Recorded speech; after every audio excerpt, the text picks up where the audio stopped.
Hello guys, मैले फेरि एउटा सानो भिडियो लिएर आउँदैछु है।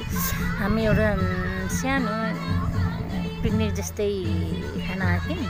यो चाहिँ डुमसादी भन्ने ठाउँ अरे। यो तल नदी खोला फिर्के खोला अरे, फिर्के खोला है के भन्ने, झुडुङ्गे पुल। यो चाहिँ भ्यू यस्तोमा रहेछ होइन, पारि पावर हाउस छ यो पोखराको। अनि यो चाहिँ अब रेस्टुरेन्टको नाम चाहिँ सादी अरे ठाउँको नाम। अनि यो चाहिँ यस्तो ठाउँ छ, यो भ्यू हो होइन। हामीहरूको ग्रुपहरू कोही चाहिँ वहाँ नाच्दैछन् होइन, रमाइलो गर्दैछन्। यो बस्ने ठाउँ, त्यहाँ बस्ने ठाउँ रहेछ। अनि यहाँ सरहरू भनौँ न यस्तै गर्दैछन्, नाच्दैछन्। कोही ग्रुपहरू नाच्दैछन्। अनि हामीहरूको चाहिँ यो चाहिँ हेर्नुहोस् न गाइस, यहाँबाट चाहिँ भ्यू हेर्न यस्तो रमाइलो हुँदो रहेछ है। तल हावा चाहिँ सरर आउने, उफारी चाहिँ बेरोटा हो के अरे है।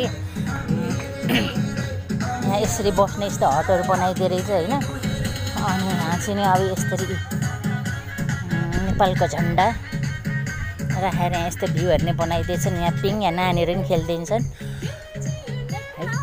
जस रमाइलो छ यो ठाउँ है। ऊ माथि बस्ने ठाउँ यो चाहिँ हामीहरूको यहाँबाट पुरा भ्यू देख्दो रहेछ है। यस्तो हाइटमा बनाएको छ यी।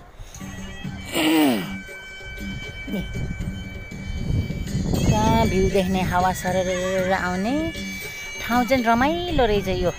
ऊ पारिको त्यो पोखराको बिरौटा राम मन्दिर हुँदै आउनु पर्दो रहेछ। पुरा खोला, यो भ्यू, हाम्रो नेपालको झन्डा। अनि माथि चाहिँ डाँडा काँडा जङ्गल। त्यस ठाउँ चाहिँ रमाइलो रहेछ, राम्रो लाग्यो होइन। सानो सानो साथीहरू ग्यादरिङ गर्न यसरी पिकनिक खान चाहिँ रमाइलो रहेछ। साथीहरू आएर यसो बसेर खान।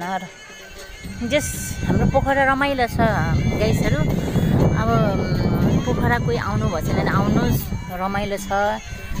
बादलले पुरै छेकेछ, नत्र हिमाल टक्कै देखिन्थ्यो। अब यो बर्खाको मौसममा त अब बादलहरू लाग्छ, हिमालहरू चाहिँ देखिन्न है गाइस।